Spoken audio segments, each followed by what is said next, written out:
Baik, assalamualaikum warahmatullahi wabarakatuh. Di sini saya akan membahas terkait machine learning, eksplorasi metode convolution neural network atau CNN untuk klasifikasi gambar digit tulisan tangan terstruktur atau MNIST yang bersumber dari dataset Flatred berkas Excel. Sebelum itu, perkenalkan saya Jamil Teresa dengan NIM 2311062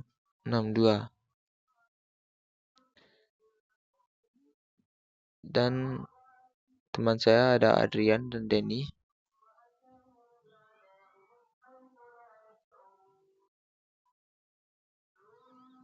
Baik, kita masuk ke slide yang pertama. Pembahasan pertama itu adalah latar belakang dan urgensi metode. Di situ ada pola data spasial.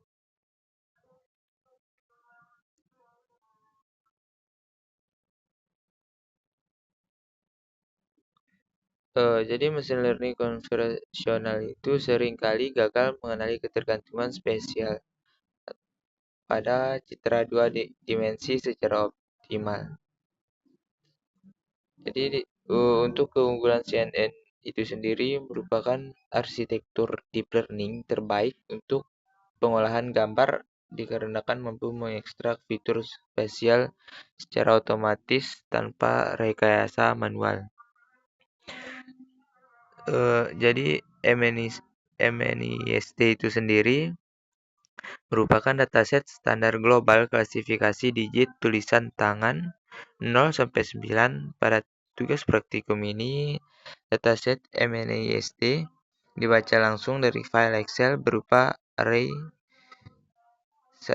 satu dimensi untuk diproses kembali ke bentuk 2D.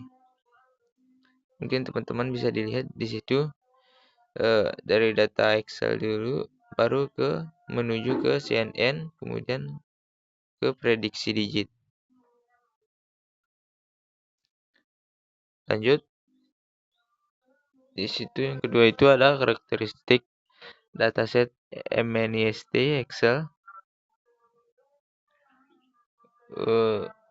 Deskripsi dataset. Untuk dataset MNIST yang digunakan dikemas dalam format berkas Excel yang telah diekstrak menjadi representasi pixel linear. Untuk jumlah kelasnya ada 10 kelas digit target 0 sampai 9. Terus untuk dimensi fiturnya itu ada 20 fitur pixel. Untuk normalisasinya skala nilai float ternormalisasi antara 0 sampai dengan 1. Dan kondisi datanya bersih dari nilai kosong. Oke, teman-teman bisa dilihat di situ untuk kolomnya ada pixel 1, pixel 2, dan seterusnya sampai pixel 20. Situ ada labelnya juga. Lanjut ke pipeline pre-processing data spasial. Yang pertama itu eksplorasi dan split. Membaca berkas Excel dengan pandas, memisahkan matriks fitur 30 pixel dari label target. Kemudian menuju ke angka kedua itu ada skala dan normalisasi yang menerapkan min max scaler untuk menjamin seluruh data pixel berada pada rank absolut 0 sampai 1. Kemudian setelah itu kita menuju ke padding dan recept yang menambahkan 5 kolom bernilai 0 atau padding agar total 25 fitur dapat diresep ke dimensi 2D. 5 kali 5 kali 1.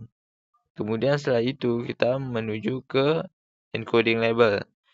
Jadi di encoding label itu kita mengubah kelas integer 0 sampai 9 menjadi representasi biner multiclass. One hot encoding.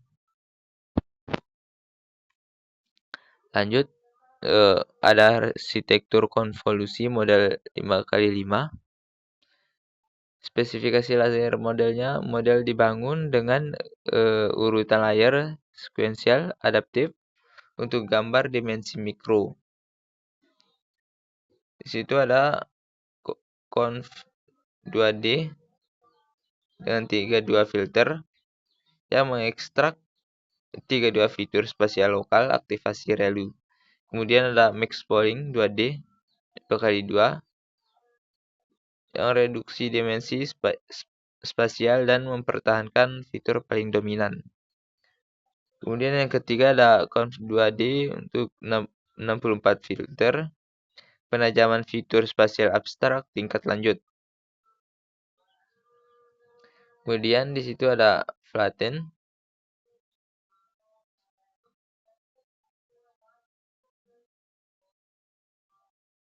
128 untuk memantapkan fitur spasial ke dalam fully connected layer. Kemudian yang terakhir ada dense output 10 softmax menghasilkan probabilitas prediksi untuk 10 kelas target. Jadi untuk struktur matriks spasialnya dikarenakan dimensi awal hanya bernilai 20, maka dilakukan penambahan dimensi sehingga membentuk struktur input dengan rumus X input sama dengan dalam kurung siku 5x5x1.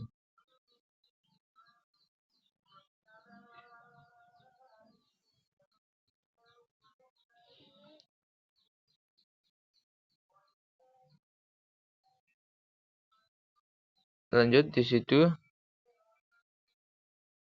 ada konfigurasi dan parameter model. Jadi yang pertama itu ada optimizer Adam yang menggunakan algoritma optimasi Adam atau adaptive moment estimation. Jadi terbukti sangat cepat konvergen, memiliki efisiensi memori yang baik dan performa tinggi pada deep learning. Kemudian yang kedua itu ada categorical loss, di mana categorical cross entropy ini dipilih sebagai fungsi kerugian atau loss function, ideal untuk klasifikasi multikelas berbasis one-hot encoding, guna mengukur entropi error prediksi. Kemudian yang ketiga ada metrik akurasi, menggunakan metrik akurasi untuk melacak persentase kecocokan prediksi label dengan data sebenarnya di tiap siklus epoch. Jadi mudah dipahami dan dievaluasi. Yang selanjutnya ada mekanisme proses training. Jadi untuk pembelajaran iteratif, proses training dilakukan menggunakan data latih yang telah dipisahkan. Selama training, model mempelajari pola spasial dari pixel 5x5. Jadi error dihitung menggunakan fungsi loss, lalu kemudian bobot jaringan diperbarui ke arah yang lebih akurat dengan algoritma backpropagation. Kemudian ditambahkan mekanisme early stopping guna mencegah tumbuhnya overfitting. Lanjut ke metrik kinerja dan hasil evaluasi. Di situ teman-teman bisa lihat untuk hasil evaluasinya, untuk visualisasi akurasinya. Untuk training akurasi dan testing akurasinya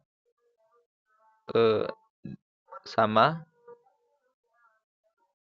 dengan jumlah 100%. Untuk model CNN berhasil melakukan klasifikasi sempurna, akurasinya 100% pada subset pengujian tanpa tanda-tanda overfitting berlebih. Kemudian untuk tes akurasinya dengan nilai 1000 dan tes lossnya 0. Jadi kinerja sempurna ini dipengaruhi oleh dataset MNIST Excel yang telah disederhanakan dan dibersihkan dari noise liar sebelum proses training model dilakukan. Lanjut, ada analisis hasil dan batasan sistem. Jadi di analisis hasil dan batasan sistem ini kita membahas kelebihan metode CNN dan keterbatasan sistemnya. Untuk kelebihannya itu ada yang pertama mampu mengekstrak korelasi spasial piksel terdekat 5x5 secara adaptif. Kemudian sangat presisi dalam mengenali lengkungan dan garis pada digit tulisan tangan. Dan arsitektur relatifnya ringan dengan jumlah parameter terlatih yang efisien. Kemudian untuk keterbatasan sistemnya itu ada dataset original Excel yang hanya memiliki 20 fitur, bukan standar 784 fitur MNIST penuh. Kemudian membutuhkan teknik artificial padding tambahan untuk restorasi bentuk 2D-nya. Kemudian juga untuk akurasinya dapat sedikit bervariasi jika dihadapkan pada variasi tulisan tangan dunia nyata yang lebih tebal atau miring.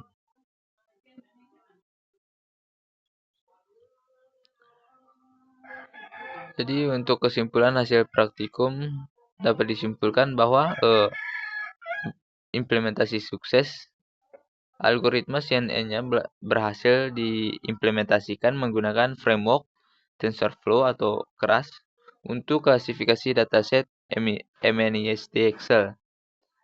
Solusi spesialnya jadi penambahan teknik zero padding dari 20 ke 25 fitur sangat efektif untuk rekonstruksi spasial matriks 2D.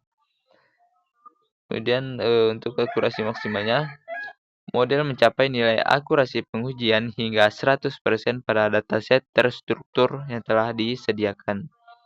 Kemudian untuk efisiensi frameworknya itu, penggunaan pustaka keras memangkas kompleksitas kode penulisan algoritma deep learning secara signifikan.